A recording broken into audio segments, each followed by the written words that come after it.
तो इसमें बता रहे थे कि जो लोग अल्प बुद्धि वाले होते हैं वो देवता की शरण में जाते हैं। देवता की शरण में जाने के बाद व्यक्ति क्या करते हैं, उनसे प्रार्थनाएं करते हैं। बोलते हैं कि यदि हम, जैसे हमने उदाहरण दिया था कि देवता को हम जैसे कि 100% यानी कि उदाहरण के लिए ऐसा बताया था कि यदि किसी व्यक्ति को हम 100 रुपये देते हैं तो उसमें से 1 रुपये देता तो ऐसा समझता है कि मैंने इसको दिया है, एहसान किया है। इस प्रकार से देवी देवता भी यही होते हैं कि एहसान मतलब एहसान करते हैं इस प्रकार से इस पर। जो लोग भगवान देवता के शरण में जाते हैं उनसे मांगते हैं तो वो क्या है कि एहसान है और व्यक्ति के ऊपर ऋण भी चढ़ा जाता है ना। देवी देवता देते हैं लेकिन बहुत कठिन परिश्रम करने के बाद देवी देवता हमें देते हैं, और कभी कभार जल्दी दे भी देते प्रसन्न होके। लेकिन सर वास्तविक तो अधिकतर तो देवी देवता क्या करते हैं कि वो बहुत कठिन परिश्रम करते हैं तब जाके होता है। जैसे कि उदाहरण के लिए कहा जाए कि जो लोग कई लोग तो देवता क्या बोलते हैं कि जो देवी होता है उनको क्या करते हैं, पैदल जाते हैं। पैदल जाने के बाद वहाँ से कुछ खाते भी नहीं है, पीते भी नहीं है, फिर वहाँ पे जाके ऐसा प्रार्थनाएं करते हैं, उपास करके भी जाते हैं लोग। अभी नवरात्रि चल रही है जैसे उदाहरण के लिए, तो लोग नवरात्रि का भी कर रहे हैं, तो इनकी क्या गति होने वाला है ये आज हम इस श्लोक में पढ़ेंगे। तो ये बोलते हैं कि ये लोग जाते हैं देवी देवता के पास जाते हैं। जाने के बाद वहाँ पे क्या करते हैं कि वहाँ पे जाके क्या बोलते हैं, ऐसी वस्तुएं मांगती है जो कि मृत्यु के समय वो क्या ऑटोमेटिक समाप्त हो जाती है। जैसे कि उदाहरण के लिए कि व्यक्ति पैदल गए, चल के उपास करके गए, या कुछ बिना खाए गए, बिना पिए गए, ये देवता को प्रसन्न करने के लिए निर्जला उपास तक भी कर लिया उस व्यक्ति ने, लेकिन वो देवी देवता प्रसन्न होते हैं, लेकिन वो बोलते हैं अरे यार चलो ठीक है कोई होगा यार, इस प्रकार से बोलते हैं। और वो उनको चलो ठीक है प्रसन्न हो भी गए तो क्या करेंगे, चलो उनको क्या करेंगे, उनको वरदान दे देंगे। चलो बोला ठीक है इनकी इच्छा पूर्ण कर देते हैं। इच्छा पूर्ण करते हैं लेकिन वापस क्या होता है, लेकिन वो मृत्यु के समय पूर्ण हो जाता है, समाप्त हो जाता है। जैसे कई लोग देवता के पास जाते हैं तो क्या मांगते हैं, मुझे गाड़ी दे दो, मेरा ये सपना है, मुझे ये गाड़ी लाना है। लेकिन क्या होगा, मृत्यु के समय वो सब नष्ट हो जाएगा। या लोग ऐसे बोलेंगे कि मेरे को ये सिटी में कोई घर दिलवा दो, या फिर मेरा धंधा चला दो, है ना, मेरे बच्चों को पास करवा देना, मुझे ये डायमंड रिंग चाहिए या फिर मोबाइल चाहिए, मेरा सपना है। आपसे प्रार्थना है कि मुझे ये सपना है तो मुझे मेरी इच्छा है या पूर्ण करिए। इस प्रकार से क्या बोलता है, देवी देवता के पास जाके छोटी छोटी बातें करते देते, मतलब कहता रहता है। लेकिन फिर भी क्या होता है कि वो मांग लेते, देवी देवता दे भी देते हैं, लेकिन उसमें साथ साथ में उसको सुख तो मिलता है लेकिन दुख भी मिलता है ना। भगवान कहते हैं कि जो लोग देवी देवता के पास जाके सुख की अपेक्षा करते हैं, लेकिन उनको ये नहीं पता है कि उनसे वो भगवान उनसे सुख मांग रहा है, लेकिन उनके साथ साथ मुफ्त में, बोलते हैं बाय 1 गेट 1 फ्री। तो क्या देवी देवता क्या करते हैं कि सुख तो देते हैं लेकिन साथ साथ में बाय 1 गेट 1 फ्री, यानी कि वो दुख भी दे देते हैं। दुख ऑटोमेटिक आ ही जाता है उस व्यक्ति को, उस चीज़ से होता है ना।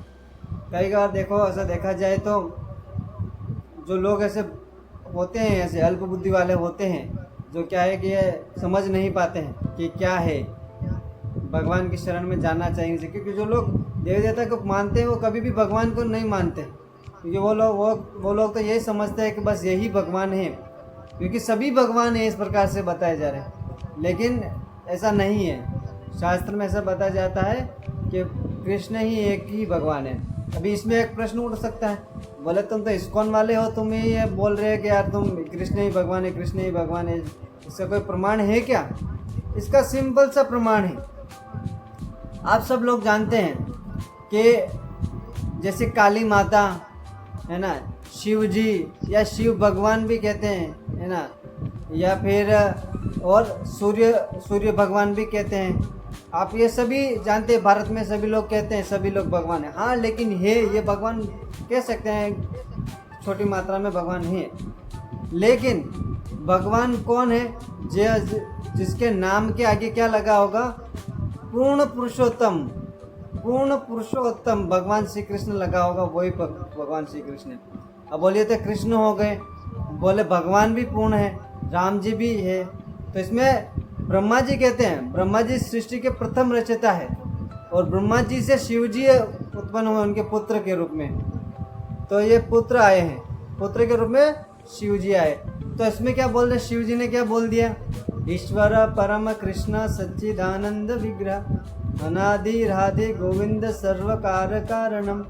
बोले ईश्वर तो सिर्फ एक ही है, हम सब क्या है, भगवान के दास हैं, भगवान के नौकर हैं, है ना। भगवान का शरीर कौन है, जैसे कि बोलते हैं, इसमें मैंने शायद आपको बताया नहीं बताया, जैसे कि बोल रहे हैं कि ब्रह्मा जी ये कह रहे हैं कि जैसे कि घर के अंदर जो घर बनाया उस व्यक्ति ने क्या करते हैं, उस घर का कोई मालिक होता ना, या मालिक या मालकिन होता है।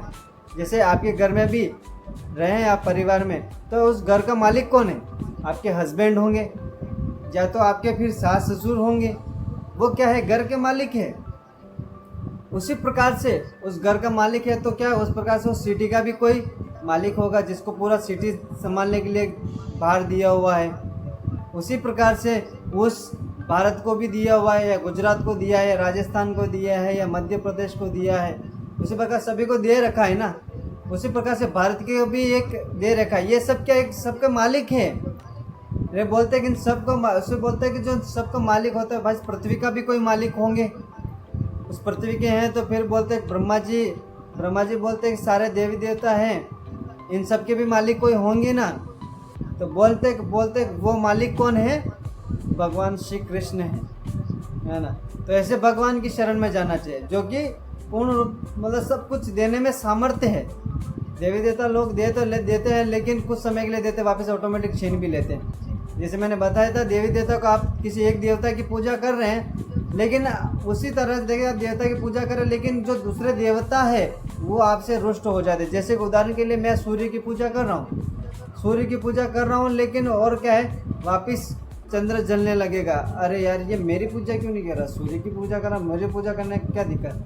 फिर चलो ठीक है, चंद्र का भी कर लिया, सूर्य का भी कर रहे, तो फिर बोलेंगे अरे यार हमारे तो हनुमान जी की सॉरी क्या नाम शनिदेव की क्यों नहीं पूजा करें, भाई ये शनिदेव बुरा मान जाते हैं। तो बोले इन सबको प्रसन्न कैसे करें हम, किन किन देवता को माने हम, किन किन देवता के पास जाके उनको प्रसन्न करें।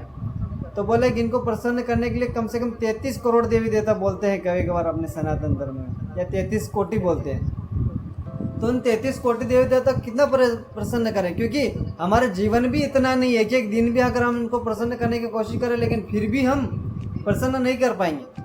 तो बोले प्रसन्न करने का सिंपल सा बताया। बोले भगवान बोल रहे हैं कि इसके अंदर जड़ बोलते हैं कि इसके अंदर बोले कि जैसे कि जड़ होता है पेड़ का, उस पेड़ में पानी डालते हैं तो क्या होता है कि वो सारा पेड़ हरा भरा हो जाता है ना। और उसी प्रकार से बोले जो व्यक्ति भगवान श्री कृष्ण के शरण में चला जाता है, तो सारे 33 कोटि देवी देवता है वो क्या करते हैं, ऑटोमेटिक प्रसन्न हो जाते हैं। ये बता रहे इसके अंदर। और बोल रहे कि भगवान को प्रसन्न कैसे किया जाए, देवता को तो प्रसन्न कर लेंगे, लेकिन अभी भगवान को प्रसन्न कैसे किया जाए। तो यहाँ पे बोल रहे यश प्रसाद भगवत प्रसाद, यश प्रसादन गति कतो कतोपि ध्यायन्तु वम तस्य यस्य संध्यम वंदे गुरु श्री चरणारविंदम। क्या बोल रहे, गुरु को प्रसन्न करने के लिए क्या है, गुरु का आदेश पालन करना। और गुरु का आदेश पालन करेंगे तो ऑटोमेटिक भगवान प्रसन्न हो जाएंगे। अभी बताए कि गुरु का आदेश कैसे पालन करें, गुरु को भगवान को प्रसन्न करेंगे कैसे। भले कि हमारे अंदर क्या कमी है, भगवान को किस तरह से प्रसन्न किया जाता है, वो टेक्निक हमें गुरु सिखाते हैं। और क्या हमारे अंदर तो अहंकार इतना भरा हुआ है कि हम वो कार्य करना ही नहीं चाहते कभी कभार, क्योंकि हमारे गुरु बोलते हैं कि ऐसा करिए, लेकिन हम बोलते हैं नहीं करेंगे, है ना। बोले किस प्रकार से बोल दिया यार आपने, इस प्रकार से होता है कभी कभार, लेकिन वो हमें सिखा रहे हैं। जैसे कि उदाहरण के लिए एक बार क्या हुआ था, शायद वृंदावन में एक रूप गोस्वामी के पास कोई आया था व्यक्ति, तो बोला हमें आपको गुरु बनाना है। बोले ठीक है। तो बोला आप एक काम करिए, इनके पास सनातन गोस्वामी ने उनको भेज दिया रूप गोस्वामी के पास। बोले आप क्या करो, वृंदावन में यहाँ पे जितने भी पेड़ हैं, उन तुलसी महारानी इन सबको क्या करना है, आपको पानी देना है। तो बोले ठीक है। पानी दिया तो बोले कि उस जो उनके शिष्य बनाए थे, गुरु बनाए थे, उस शिष्य ने क्या किया, तो रूप गोस्वामी को छोड़कर सनातन गोस्वामी के पास जाने लगे। गए तो बोले क्या है, मुझे भेज दिया उनके पास आपने, ये मुझे कुछ सिखाते तो है नहीं, और मुझे दिन रात बोलते पेड़ों की, तुलसी महारानी की उनकी सेवा करो, बस इनका पानी पिलाओ। क्या है, पेड़ों को पानी पिलाने के लिए बोल रहे हैं, ये क्या है। तो फिर सनातन गोस्वामी बोलते हैं कि अरे मूर्ख, वो तुम्हारे हृदय में जितने भी कलमश भरा है, पाप भरा है, उस पाप को धोने के लिए आपको ये सेवा दे रहे हैं। उनको पता है, क्योंकि वो सब, उनको नहीं पता कि उस हृदय में कितने कलमश है, हमारे हृदय में भी है। तो उसको उसके ऊपर काम जो करेंगे कैसे, उसको हृदय को जितने पाप है वो उसको धोएंगे कैसे। वो पाप को धोने का सिर्फ एकमात्र है जो गुरु और होते हैं, वही पाप को देख सकते हैं और वो धुलवा सकते हैं। वो टेक्निक बताते हैं, शॉर्टकट बताते हैं भगवान को प्रसन्न करने की। भगवान को प्रसन्न करने का ये तरीका है। तो हम आज के श्लोक पर चलते हैं। तो आज का श्लोक क्या है, यामीमं पुष्पतं वाचं प्रवदन्य विपता शचत वेदवा तत्रता पार्थ अन्नान्यदस्ति वादिना कमात्मना स्वर्गपरा जन्म कर्म फलप्रदं कार्य विशेष बहुलां भोगशर्य गति प्रति। अल्पज्ञानी मनुष्य वेदों के उन अलंकारीय शब्दों के प्रति अत्यधिक आसक्त रहते हैं जो स्वर्ग की प्राप्ति अच्छे जन्म शक्ति इत्यादि के लिए विविध सकाम कर्म करने के लिए स्तुति करते हैं। क्या बोल रहे हैं कि जो लोग देवता की पूजा करते हैं, इसमें बता रखे हैं कि उनको प्रसन्न करने का अलग अलग विधि दे रखा है इन लोगों ने शास्त्रों में, कि आप इनको प्रसन्न करना चाहते हैं तो ये यज्ञ करिए, है ना। जैसे कि उदाहरण के लिए दशरथ जी को पुत्र की इच्छा थी कि मैं पुत्र चाहिए, तो उन्होंने क्या किया, पुत्र कामेष्टि यज्ञ किया। ये वेदों में दे रखा है कि जो लोग पुत्र की प्राप्ति करना चाहते हैं वो लोग क्या कर सकते थे, पुत्र कामेष्टि यज्ञ करके पुत्र प्राप्त कर सकते थे। और बोले जिनको पृथ्वी का सम्राट बनना था उसको अश्वमेध यज्ञ करना होता था। जो बोलते हैं कि अश्वमेध यज्ञ करता है तो पूरा पृथ्वी का सम्राट बन जाता था। कैसे, उसको घोड़ा छोड़ा जाता था, वो घोड़ा घूम के वापिस अपने राज्य में आ जाता था। इसका मतलब ये हुआ कि आप पूरे पृथ्वी के राजा है, सम्राट हैं। या तो फिर ऐसा भी हो सकता है कि बोले कि यदि किसी व्यक्ति ने घोड़ा पकड़ लिया तो आप उस व्यक्ति के साथ को क्या करना पड़ेगा, युद्ध करना पड़ेगा, है ना। इस प्रकार से होता था। यज्ञ अलग अलग प्रकार के बताए जाते हैं। तो बोलते हैं कि इसमें बोल रहे हैं कि इंद्रिय तृप्ति तथा ऐश्वर्यमय जीवन की अभिलाषा के कारण वे कहते हैं कि इससे बढ़कर और कुछ नहीं है। लोग ऐसे यज्ञ तो करते हैं, यज्ञ करने के स्वर्ग में जाने का भी एक यज्ञ बता रखा है, हम आगे बताएंगे वो कौन सा यज्ञ। जो स्वर्ग में जाने चाहते हैं, ऐसे यज्ञ करना चाहते हैं, वो लोग क्या सोचते हैं कि अरे यार हम स्वर्ग में जाएंगे, तो वो लोग सोचते हैं कि हमारा यही जीवन है, इससे बढ़कर हमारा और कोई जीवन हो ही नहीं सकता, हम इसी में खुश रहना चाहते हैं। तो बोलते हैं कि वहाँ पे एक स्वर्ग में एक, जैसे कि अपने भारत में जैसे एक राज्य, जैसे राज्य रहते हैं अलग अलग, गुजरात, एमपी, है ना, मध्य प्रदेश, राजस्थान, उड़िया, बंगाल, ये सब अलग अलग राज्य है। उसी प्रकार से स्वर्ग में भी क्या है, सब अलग अलग इस प्रकार से बताया गया। वहाँ पर राज्य नहीं होता, वहाँ पे एक नाम दिया हो जाता है कि बोलते हैं जो यज्ञ करते हैं, है ना, चतुर्मास, अभी चतुर्मास गए हैं जैसे कि आप सब देख रहे हैं। चतुर्मास जब बारिश चालू होता तब चतुर्मास चालू हो जाता है। तो चतुर्मास में व्यक्ति क्या करता है कि चतुर्मास में व्यक्ति क्या करता है, कठोर परिश्रम करता है।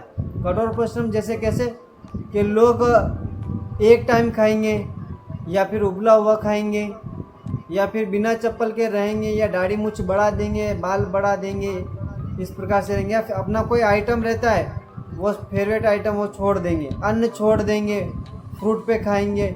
ये सब कठोर परिश्रम हुआ। बोले यदि आप अपने पूरे जीवन में ये चतुर्मास का पालन करते हैं, इतना कठोर परिश्रम करते हैं, तो आपको क्या होगा, ज़्यादा से ज़्यादा आपको स्वर्गलोक मिलेगा। और स्वर्गलोक में जाके आप क्या करेंगे, वहाँ पे एक नंदन नंदन के नाम से कुछ एक उद्योग ऐसा आता है यहाँ पे, जैसे कि नंद नंदन के ऐसा कुछ नाम उद्योग, यानी एक वहाँ पे एक बगीचा आता है।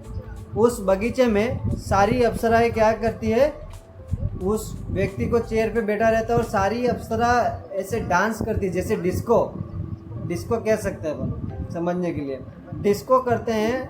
और उस व्यक्ति को क्या करते हैं, सोमरस का पान करवाते हैं। सोमरस यानी दारू नहीं होता है, सोमरस अलग होता है, उसको दारू में नहीं आता है। तो वो सोमरस का पान करवाती है वो अप्सराएं, कि बोले जो लोग ये ऐसे यज्ञ करते हैं वो क्या है कि वो स्वर्ग में चले जाते हैं। लेकिन वहाँ पे जाने के बाद भी उनको वापस लौटकर इसी भूमि में तो आना ही पड़ेगा ना, है ना। इस प्रकार से है यहाँ पे। साधारण सब लोग अत्यंत बुद्धिमान नहीं होते, वे अल्पज्ञानी के कारण वेदों के कर्मकांड भाग में बताए गए सकाम कर्मों के प्रति अत्यधिक आसक्त रहते हैं। जैसे कि हम लोग बता देते हैं, कर्मकांड के बारे में बात करें, जैसे कि कई लोग आते ब्राह्मण बोलते हैं आपके घर में आप ये हवन करवा दीजिए और हमें 551 रुपये दक्षिणा दे दीजिए, आपका ये समस्या ऐसे समाधान हो जाएगी। ये कर्मकांडी लोग बोलते हैं। भक्ति में लोग विश्वास नहीं करते। ये लोग वेदों में दे रखा है, सब सही बात भी है, करना भी चाहिए, लेकिन भक्तों के लिए नहीं है विशेष करके ये बात। वे स्वर्ग का आनंद उठाने के लिए इंद्रिय तृप्ति कराने वाले प्रस्तावों के अधिक और कुछ नहीं चाहते। जब मदिरा तथा तरुणियाँ उपलब्ध है और भौतिक ऐश्वर्य सर्व समान है। क्या बोल रहे हैं, स्वर्ग में सब कुछ मिल रहा है, वहाँ पे मदिरा मिल रहा है ना, वहाँ पे स्त्रियाँ मतलब ऐश्वर्य क्या बोलते हैं, अप्सराएं मिल रही है, तो व्यक्ति को और क्या चाहिए वहाँ पे। अभी व्यक्ति को जैसे कि अभी यहाँ पे जिम्मेदारी होता है, कैसे जिम्मेदारी, व्यक्ति शादी कर लेता है, शादी करने के बाद क्या करता है, उस स्त्री का या पुरुष का उसका भोग करता है या इंद्रिय तृप्तियाँ करते हैं, तो क्या होता है उसमें, क्या होता है शादी किया लेकिन कमाना पड़ेगा उसके लिए उस व्यक्ति को। लेकिन स्वर्ग में ये सब नहीं होता। स्वर्ग में आप अनलिमिटेड कर सकते हैं, इसकी कोई सीमा नहीं होता है। लेकिन बोलते हैं कि ये भी कुछ समय के लिए होता है, ज़्यादा नहीं होता है। तो बोले वहाँ से भी आपको लौट के आना ही पड़ेगा। स्वर्ग पहुँचने के लिए यज्ञों की स्तुति, जिनमें ज्योतिष्टम यज्ञ प्रमुख है। बोले यज्ञ में स्वर्ग में जाने के लिए कौन सा यज्ञ बताया गया है, ज्योतिष्टम यज्ञ, ये प्रमुख बताया जाता है। स्वर्ग में जाने के लिए यज्ञ करो, आप स्वर्ग लोग चले जाओ, लेकिन वहाँ से आपको वापस लौट के आना पड़ेगा। और क्या बात है, जो लोग चतुर्मास, अच्छा ये हमने पढ़ लिया।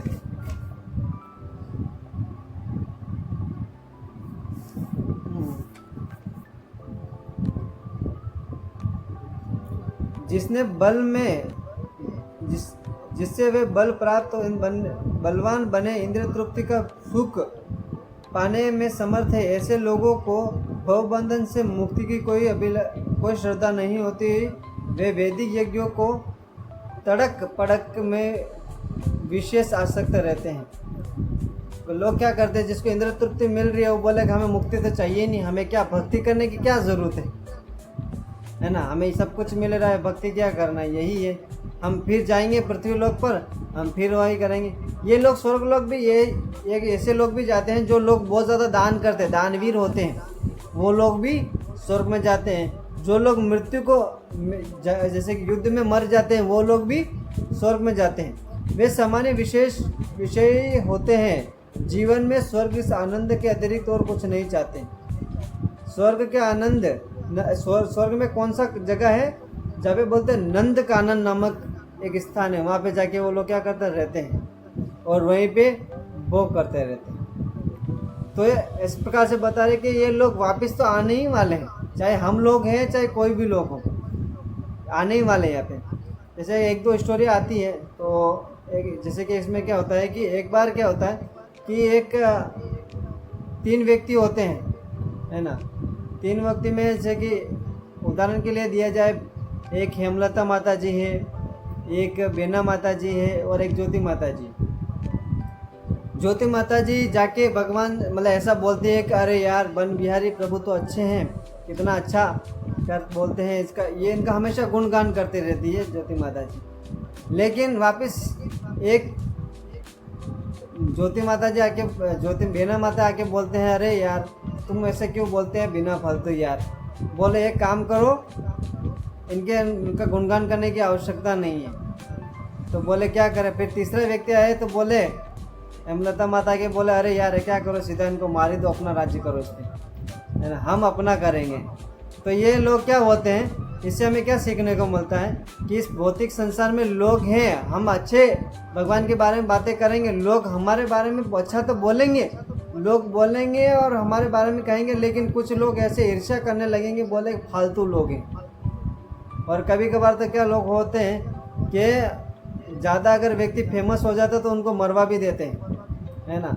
जैसे कि हमारे रशिया में बहुत लोग प्रचार कर रहे थे, तो वहाँ पे क्या करते हैं, लोगों को अपने जो हरे कृष्णा वाले हैं, प्रभुपाद के शिष्य हैं, उन सबको क्या करते थे, जेल में पकड़ के ले जाके उनको क्या करते, मरवा देते थे।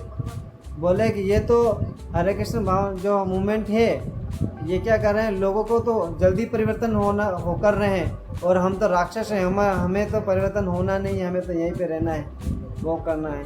ये लोग तो 4 नियम छुड़वाते हैं, लहसुन नहीं करना, प्याज नहीं खाना है, चाय नहीं पीना है, मांस नहीं खाना है, जुआ नहीं खेलना है, परस्त्री गमन नहीं करना है, ये सब छुड़वा रहे हैं। इन लोगों को जेल में डालो, जेल डालने का क्या करते हैं, मरवा देते थे। तो कितना अधम कार्य करते थे ये लोग। तो भगवान का आंदोलन को ऐसा कोई रोक नहीं सकता है। वैसे प्रभुपाद तो देखिए भगवान के इतने शुद्ध भक्त थे, जब विदेश गए तो क्या किया है कि वहाँ पे जाके इतने लोगों को भक्त बना दिया। हमारे देखो प्रभुपाद, देखो उन लोगों के पास जाके गए जिन लोगों ने कभी कृष्ण का नाम सुना भी नहीं है। हम तो भारत में रह रहे हैं, ऐसा कोई नहीं व्यक्ति होगा जिससे बचपन में कृष्ण और राम का नाम नहीं सुना हो। भाई साहब सभी ने सुना है, सभी प्रहलाद महाराज के बारे में जानते हैं, सभी ध्रुव महाराज के बारे में जानते हैं, सभी शिव जी के बारे में भी जानते हैं, सभी लोग नारद मुनि के बारे में भी जानते हैं, और कृष्ण के बारे में भी जानते हैं, विष्णु के बारे में भी जानते हैं। ये हमारा सौभाग्य, हमें हम जानते हैं, लेकिन भगवान कौन है ये हम नहीं जानते। इतना हमें पता है, क्योंकि हमारे घर में हो चाहे कई भी लोग बोलते थे, सभी बोलते हैं कि सभी भगवान हैं, इस प्रकार से बोलते हैं। लेकिन शास्त्रों के माध्यम से देखा जाए तो कृष्ण ही भगवान है, ये तो चलो ठीक है, हमें जानते हैं। लेकिन विदेश में जब प्रभुपाद गए थे तो वहाँ पे किसी ने कृष्ण का नाम सुना है क्या? क्या भगवान कृष्ण ने वहाँ पे अवतार लिया है क्या? कभी नहीं लिया भगवान ने वहाँ पे अवतार। अभी बोलते हैं कि जैसे बोलते हैं कि यार हमारे भाग्य में भक्ति थी, इसीलिए हमें क्या किया, भक्ति हमें मिल गया। अरे हमारे भाग्य में भक्ति नहीं थी, हमारा भाग्य बनाया गया है, और वो भाग्य बनाने वाले कौन है? श्रील प्रभुपाद जी ही। इसीलिए प्रभुपाद जी का कृतज्ञ रहना चाहिए हमें। प्रभुपाद ने हमें भक्ति दिया है, हमारा भाग्य बनाया है, उस भाग्य को बिगाड़ना नहीं है। हमें क्या करना है? कृष्ण का भजन करता रहना, हरे कृष्ण महामंत्र की माला जप करते रहने। तो प्रभुपाद ने क्या कहा कि जो भी इस हरे कृष्ण महामंत्र, जो हरे कृष्ण मूवमेंट, जो कृष्ण भावना मृत में जुड़ता है, उस व्यक्ति को कम से कम 16 माला जरूर करना चाहिए। 16 माला करेगा तो उसको भगवत धाम ले जाने की हमारी गारंटी है ना। तो हर व्यक्ति को कम से कम भगवान का नाम ज़रूर लेना चाहिए और पढ़ना चाहिए। जो लोग भगवान का नाम लेते हैं, प्रभुपाद के शास्त्र का अध्ययन करते हैं, तो प्रभुपाद ऑटोमेटिक भगवान के नाम लेके जाएंगे। तो आशा करता हूँ आप सब लोग भगवान का नाम जप तो करते ही हैं वैसे, और प्रार्थना करते हैं कि आप लोग भी जो प्रभुपाद जी की जो पुस्तकें हैं, गीता है, वो सब भी पढ़ते रहिए, अध्ययन करते रहिए। इसी में हर व्यक्ति का हित है। बोलते हैं कि जो लोग ऐसा बोलते हैं, कई लोग होते हैं जो बोलते हैं प्रभु जी हम पढ़ना नहीं जानते। कोई बात नहीं, पढ़ना नहीं जानते तो आप कम से कम सुन तो सकते हैं ना। बोलते हैं हम सुनने में कंटाला आता तो क्या करें, तो भगवान का नाम लीजिए। कोई कितना लोग बहाना मारे लेकिन वो बच नहीं पाएगा, क्योंकि भगवान ने भक्ति 9 भक्ति दिया है। श्रवणम, कीर्तनम, विष्णु स्मरणम, पाद सेवनम, इस प्रकार से 9 प्रकार की भक्ति दी है। व्यक्ति बोलता देख नहीं सकता तो कम से कम सुन के भगवान का नाम ले सकता है। जो बेरा है वो कम से कम मुंह से बोल के कर ले सकता है। बोलते जब बोल भी नहीं सकता है तो वो क्या करते हैं, अपने हाथों से भगवान की सेवा तो कर ही सकता है ना, है ना। मंदिरों में जा सकता है, मंदिर में कोई भी सेवा रहता है, वो सेवा कर सकता है। बोले कि ना तो किसी के हाथ है, ना कोई सुन सकता है, ना कोई बेरा है, ना कोई बोल पाता है, तो उस व्यक्ति को क्या किया जाए, कौन सा सेवा दिया जाए? तो बोले कि वो है एक सेवा कर सकता है, विष प्रसाद खा सकता है और अपने आप को उद्धार करवा सकता है। यही है बस। तो यहाँ तक हमारा कंप्लीट किया है। किसी का कोई प्रश्न है, आंसर है तो अनम्यूट करके बोल सकते हैं।